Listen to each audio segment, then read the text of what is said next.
As multiple wars in the Middle East appear unabated, Israel, the main defender and attacker on multiple waterfronts in the city of Gaza, Lebanon, Iran, Yemen and now Syria, has ordered the Israel Aerospace Industries, I.A.I. to mass-produce Arrow Missiles Interceptors in a very large numbers, with the Israel Ministry of Defense saying that the state of Israel has increased its defense spending for 2025 and 2026 to 42 billion new Israeli Shekels, which is approximately $12.5 billion. During the 12-day war with Iran, there were multiple reports that Israel was running low on Arrow Missiles Interceptors defense system as Iran long-range missiles were seen hitting targets in Israel. Aerospace observers said the advanced Arrow high-altitude defense systems are critical to countering long-range ballistic missile threats, like those launched from Iran during the 12-day war in June 2025. According to the Israel Ministry of Defense in a press statement on Thursday, the Director General of the Israel Ministry of Defense, IMOD, Major General, Reservist, Amir Baram, signed a production contract to significantly accelerate the serial production of Arrow interceptors at I.A.I, Israel Aerospace Industries. As part of the deal, I.A.I will supply the IMOD with a significant additional amount of Arrow interceptors. The deal was led by Moshe Patel, Director of the Israel Missile Defense Organization, IMDO, within the ministry's Directorate of Defense Research and Development, DDRD. The Arrow system, developed and manufactured in cooperation with the U.S. Missile Defense Agency, MDA, demonstrated significant interception capabilities during the Swords of Iron War, especially during Operation Rising Lion. The system provides exo-atmospheric and endo-atmospheric interception capabilities against ballistic missile threats, protecting the state of Israel from strategic long-range threats. The Arrow system integrates cutting-edge technologies and is considered one of the world's most advanced air and missile defense systems. I.A.I is the prime contractor for developing the Arrow system and its interceptors through its MLM facility in partnership with the U.S. company Stark Aerospace.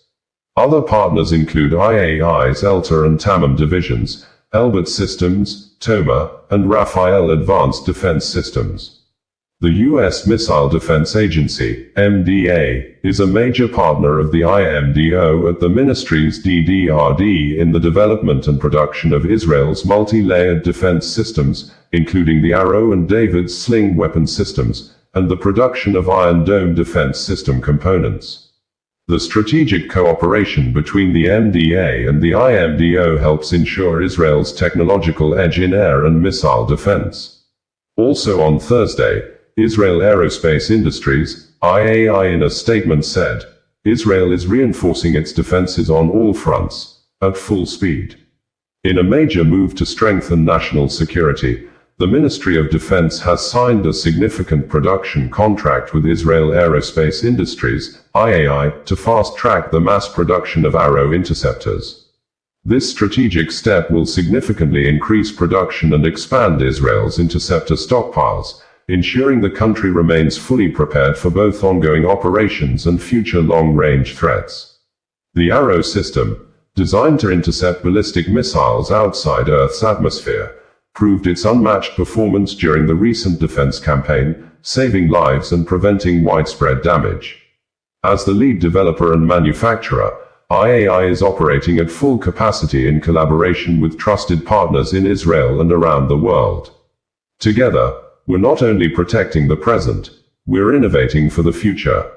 Israeli-based news media, Jerusalem Post also on Thursday, reported that the Director General of Israel Defense Ministry, Major General Amir Baram said that Israel will raise its defense spending by 42 billion new Israel Shekels, which is $12.5 billion, this year and in 2026, the Finance and Defense Ministries said on Thursday, citing the country's security challenges. The budget agreement will enable the Defense Ministry to advance urgent and essential procurement deals critical to national security, the ministry stated in a press release. A long-term build-up plan starting in 2027 will be developed, per Prime Minister Benjamin Netanyahu's instructions, to strengthen readiness and technological superiority against distant threats, the ministry said. Additionally, mechanisms for the oversight of the defense budget will be strengthened, according to the statement. The Director General of the ministry, Major General Amir Baram, said that this move would allow the Defense Ministry to replenish consumed stocks of weapons and ammunition. Finance Minister Bezalel Smotrich, Defense Minister Israel Katz, and Finance Ministry Director General Ilan Rom all welcomed the increase in defense spending.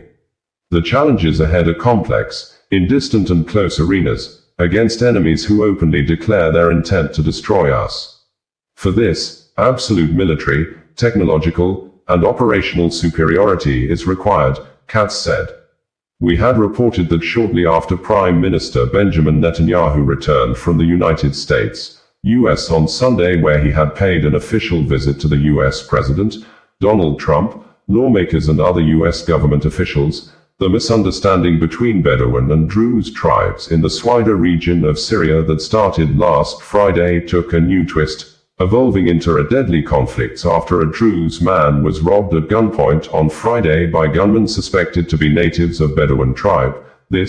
Druze residents in Swaida shortly on Friday mobilized, went after the people of Bedouin, arrested and detained a lot of natives from the Bedouin tribe, forcing the people of Bedouin to retaliate, and the conflicts led to mass killings, unabated. And on Tuesday, the Syria interim government soldiers entered Swaida reportedly to restore law and order, but Israel-based media reported that the Syria interim government soldiers, mostly members of the Hayat Tahrir al-Sham, HTS, assisted and joined the Bedouin militias to kill the people of Druze, and in a swift response, the office of the Prime Minister of Israel, in a press statement on Tuesday, said, the Prime Minister, Benjamin Netanyahu, and the Israel Minister of Defense, Israel Katz, have authorized the Israel Defense Forces, IDF, to attack Syria interim regime forces led by Syria interim President Ahmed Hussein al-Shara, who Israel Policy Forum, in a publication published in December 2024,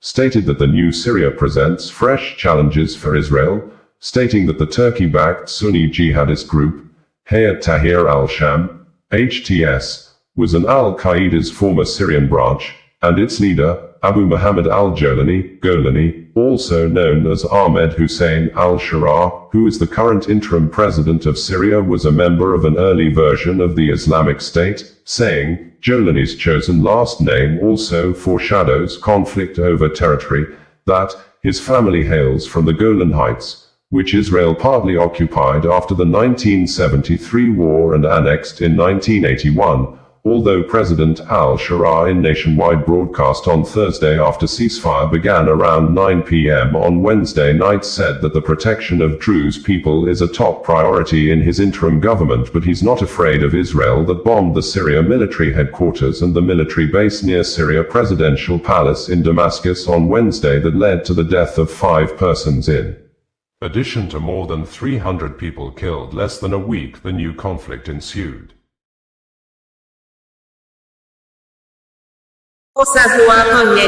Bringing you the news in a more digital way.